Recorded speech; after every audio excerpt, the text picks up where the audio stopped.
Hello and welcome to NBL Heat Check, our check-in on who's doing what and where in the lead up to NBL 25. It seems like it might be a long time away, but it is just around the corner and it will be here before we know it. Joel Peterson with you alongside Michael Houben, co-founder of Airtime Scouting. No one's watching more basketball than you at this time of year, Michael. It's a really intriguing, interesting time. It is, man. Thanks for having me on. It's very exciting to be here. And yeah, there is a game going on in some country and some time zone at all times. So I try my best to keep tabs and it'll be fun to have a look today. When do you sleep? How do you manage it? How does that work in your life? Yeah, look, I'm not going to say that I watch every game live, nor do I globetrot and see all the games myself in person, but, you know, the internet's around these days. It makes it far more accessible, and I think that's why NBA and NBL international scouting has improved so much over the years as well. So shout out the World Wide Web. It's a broad world out there, and there is a lot of basketball being played, as you said, in a lot of different time zones. Of course, our NBL stars, you know, a lot of them are playing at this time of year. They're playing for different reasons, though. One of the big ones that can draw them to some off-season basketball is, of course, money. There is significant financial implications included with playing at this time of year. Yeah, look, at the end of the day, this is these guys' jobs, and another paycheck is always handy, especially if you can go abroad to somewhere like Puerto Rico or China. There are some bags to be found. So that is a big incentive for a lot of guys. But there are other reasons as well. Some guys might want to work and holiday in a new part of the world, or maybe they want a bigger role somewhere as well.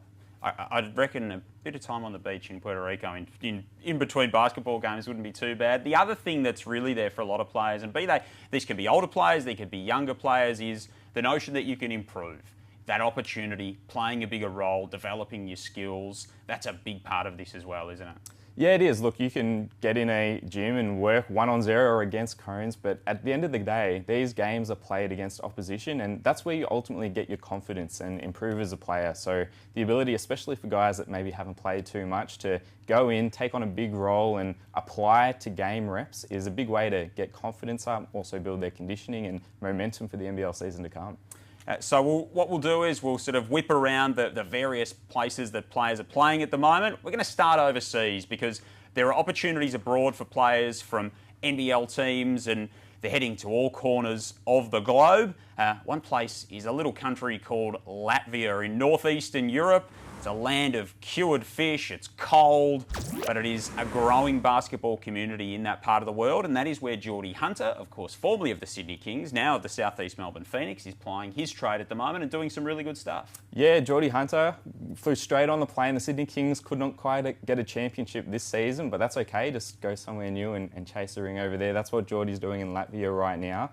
They needed a big man. Their president said they needed some interior size, and we know that's what Geordie does so well. He's had a big part to play, and they're in the championship series right now. If they get across the line, Geordie's going to be a big reason why. So that's really exciting for him and Regis, who he's playing for at the moment. We do see his numbers there. There is a second set of numbers for Geordie, though. How does that work? Because there's sort of the local competition and then a broader competition that his club's involved in too. Yeah, it's often the case in these European leagues that teams play in multiple leagues, and in his case there's the Latvian League and the Latvian-Estonian League. This grand final series right now is in the Latvian League, and just for a bit of context, we can get quite reductive about what European basketball is now. At the top levels, it is amazing, one of the best international leagues in the world, of course. This league that he's playing in right now is probably closer to the NBL 1 competition than the NBL. So there's plenty of opportunity there for Geordie Hunter, and hopefully there might be some silverware at the end of his campaign in Latvia as well before he heads back to the South East Melbourne Phoenix. Speaking of the South East Melbourne Phoenix, there's some intrigue as to whether Mitch Creek will return or not, but he is plying his trade in China at the moment in the CBA. We see the numbers for him. They haven't been massive. What have you made of his campaign in China? Yeah, he's come in at the pointy end of a season. They're in finals right now as well, but a totally different situation here now. The Chinese league is very unique. They have some very unique import rules as well, and that's a big reason why we're seeing somewhat subtle numbers from Mitch right now. What are those import rules? I mean, there are some fascinating, I guess, differences between these leagues depending on where you go.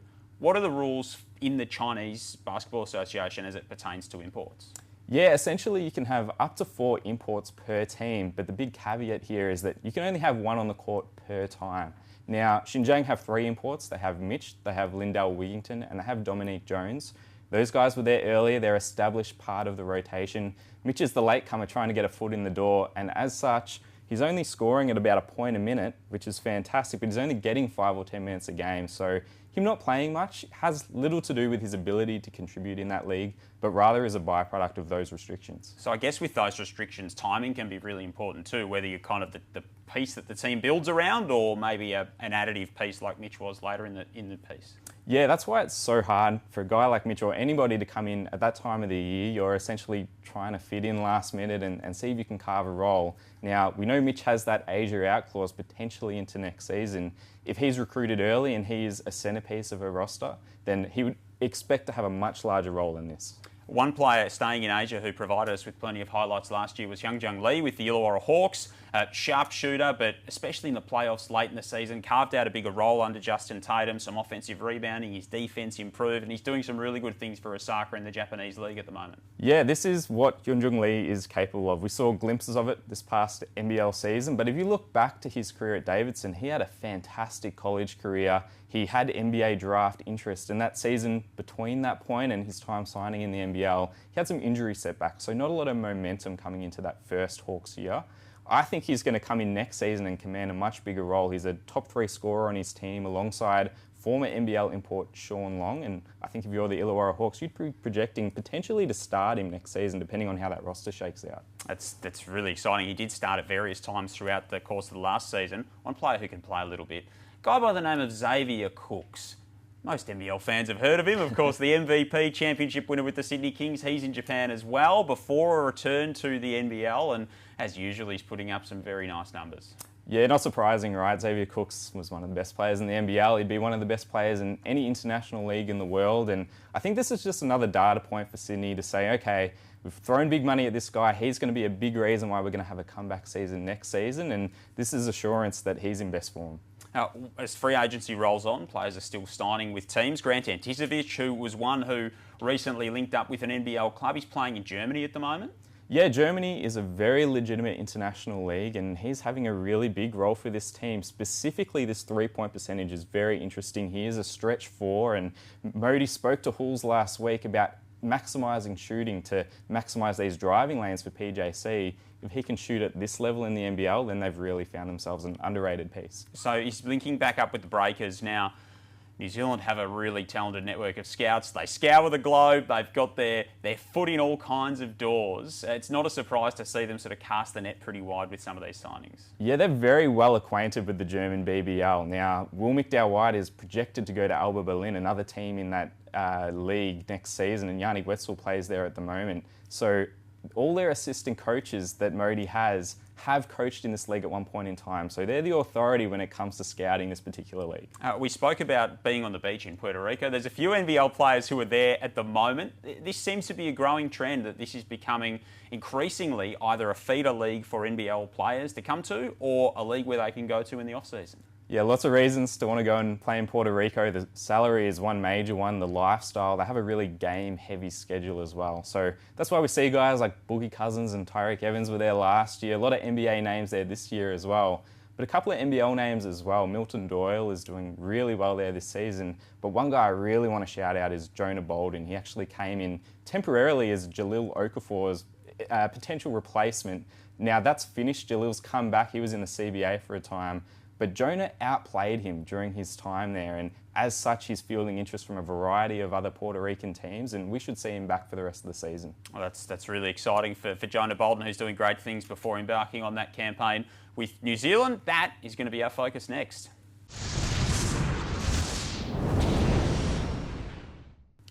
Let's head across the ditch to New Zealand, the land of the long white cloud, of course, the NZNBL. It's a competition that continues to grow, it continues to improve, and it really continues to attract some top-level NBL talent. One man who's gone over there and he's doing great things at the moment is Sam Froling.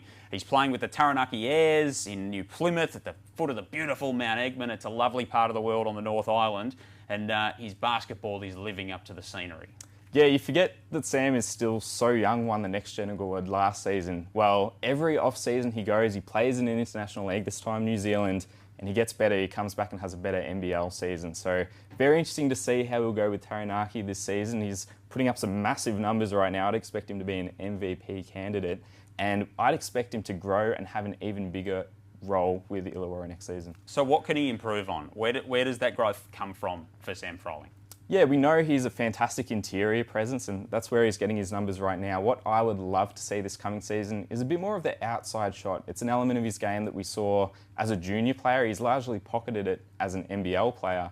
But if he can hit the occasional three or even mid-ranger, that's going to make guys jump on the pump fake. It's going to be easier for him to get in the lane and really open up his game. He's working with a pretty quality point guard at the moment too. Mitch McCarron is signed with Taranaki as well, so that's a pretty handy 1-2 punch. Yeah, and it's interesting. I think there's a lot of pressure on Mitch right now coming off his stint with Adelaide. And Modi spoke about by what metric do you value Mitch's success? If you think that he's going to be a top scorer game after game, that's not him. He is the ultimate glue guy, and we can see that by these numbers. He's one of the league's top assist men, massive rebounder from the guard position as well, and he's got a lot of mouths to feed on this Taranaki team. So defensively, he's doing great as well, and the one thing I do want to see is an uptick in his outside shooting. He has to be a threat. Right now, he's shooting 20%. If he can do that, then he's set for a much greater year next season. We sort of flagged the two reasons that players do sign and play in the off-season. I guess it's a third for Mitch McCarron in the sense that he's trying to maybe rebuild some of that value from the Adelaide years. Yeah, I'm sure regardless of the circumstances in Adelaide, it's a confidence hit. And, there's a changing perception around him amongst the league. Now, he's here and he's in a position where he needs to be given a lot of confidence by Modi to trust in his role and his skill set. And I think we're seeing his strengths in this current situation. One of my absolute favourite players is Ben Henschel of the Perth Wildcats. Campaigned all year to get him some more minutes on that team. He is a flat-out scoring machine, and he's just continuing to do it in the NZNBL. Yeah, it was a bit underwhelming, right? We were sold the world about Ben Henschel. Didn't really get to see him much this NBL season, but we're seeing heaps of him right now, and he's putting up the numbers. He's an undeniable offensive talent. He's big, he's athletic, a fantastic shot maker. I think what we need to continue to watch for the rest of the season is can he improve defensively and can he improve as a point guard, because we know Perth have a glut of guard talent. They're the things that are going to be the point of difference for him to get into that rotation next season. And Keanu Rasmussen's another interesting one. He didn't get a stack of opportunities in Adelaide, but he's another one who potentially things are just starting to open up a little bit for. Yeah, another young COE product, only 21 years old still, was a DP but didn't really play last season. He's putting up some fantastic numbers as well. Now, another guy that's a natural scorer at the guard position. Again, I'd like to see improved defense and point guard play. You can see the assist number is quite low for an on-ball point guard.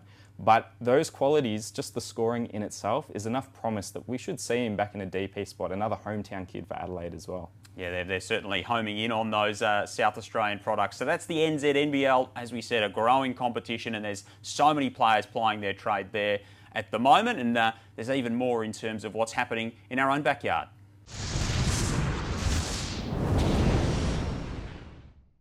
Locally in the NBL 1, there's so much happening. It's a great competition. It sort of unites basketball right across the country, our metro areas, our regional areas, and there is so much quality competition right across the board.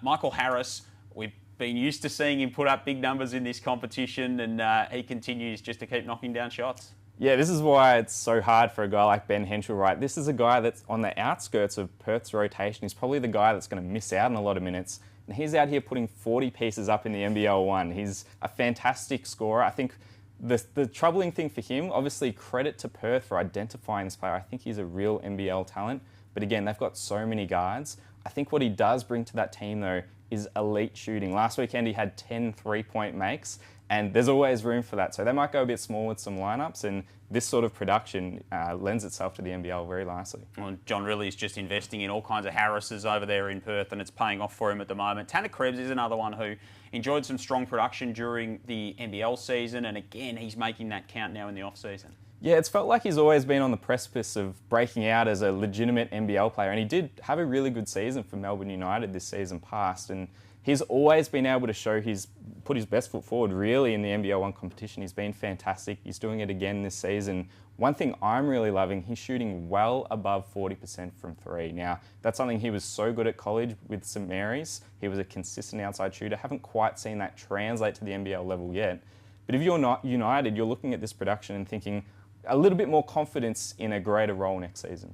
And of course, so the NBL West, the NBL South, and up in the NBL North, there's a bit of a super team emerging with the Darwin Salties. This would be a scary prospect for any particular coach to see a starting five of Sean McDonald, Makwatch Malawatch, Wani Swakala Bullock, Nate July, And then you throw in Kouatnoi for good measure. That's an imposing prospect. Yeah, really fun team. A lot of young guys, a lot of hungry guys. These guys could have all gone to their own situations and been dominant on their own teams. But I think it speaks to their endeavours that they were willing to come together and show how they can complement each other, because at the end of the day, these guys need to be able to show that they can translate these roles to an NBL role. And Shawnee Mack, we know that he can. He put up some massive numbers on the weekend too. So his form, and of course championship winning form it is with the Tassie Jack Jumpers, just continues to prevail. That's kind of the known quantities, I guess, in the NBL 1. There are some players that are up and coming though. Cody Statman's one who's trying to sort of, I guess, keep his dream of a roster spot alive. Had a couple of big games with the South East Melbourne Phoenix this season in NBL 1, and he's continuing to produce. Yeah, this guy has always been a really fantastic player on paper. He's 6'7", 6'8", long, athletic. On a good day, he shoots the ball really well. It's just all about consistency for him. And we saw flashes at the NBL level. He had that 16-point game. I'm thinking of the State Centre when they had that shock win against the Sydney Kings. I'd like to see him get a little bit stronger, get a little bit better on defence. But this production's outstanding. He's shooting the ball really well. Still only 23 years old, so he's still DP eligible. I think that's a no-brainer for a development spot. He's doing some good stuff with his hometown team up there in Cairns, and I don't know about you, but I'm going to have that Statman music stuck in my head for the rest of the day. Luke Fennell and Kai Savage are two players that have signed with NBL teams in the last little while. Luke Fennell, particularly, both centre of excellence products. Fennell got a lot of upside, and he's one who's really burst onto the scene. Yeah, I've been watching Fennell for a number of years now grow up through the South East Melbourne system, and he's always had a craft and a confidence to him as a scorer. Now he's blossomed up to 6'5", 6'6", and you think about the history of league guards we've had come through the system over recent years. Taron Armstrong, Dyson Daniels and Josh Giddey. They've done pretty well for themselves. So Luke's a guy with a lot of positional size in that league guard spot, can shoot, can score, can facilitate. There's a lot to like about him long term. And his teammate Kai Savage is also doing some really nice things at the moment. Also going to be in the NBL this season. Yeah, for the Brisbane Bullets. Now, Kai is a 6'1" guard, more of a shooting guard though. He is an absolute bucket. He has never seen a bad shot, but he can make really tough shots. He's electrically quick. And I think there's a lot of parallels to the type of player that Nathan Sobey is now. A guy that's score first, a bit more of an off guard. The big thing for him is, can he complement his game with some more defence, some more playmaking? Because he can get a bucket, there's no doubt about that at any level, but complementing more talented players is going to be his next challenge. I feel like most people would be pretty happy with the comparison to Nathan Sobey, so that's a nice one for Kai Savage to tick off the list. Tom Wilson's continued to impress, so spent some time on Collingwood's AFL list, now coming back to the Melbourne Tigers in the NBL 1 South. Continues just to draw a bit of interest from around the teams, potentially for an NBL return. Yeah, I think this is a combination of interest in what he's doing right now, which is sensational, and then also what we know he can or could have been. He's a player that, signed a deal with Partisan as a young player. He has a lot of pedigree behind the name. Now, when you consider how much time he's had off playing in the AFL system, these numbers are pretty remarkable, and I think there are some things that you just don't lose. You can see he has incredible fluidity to his shot. It's just a natural shot.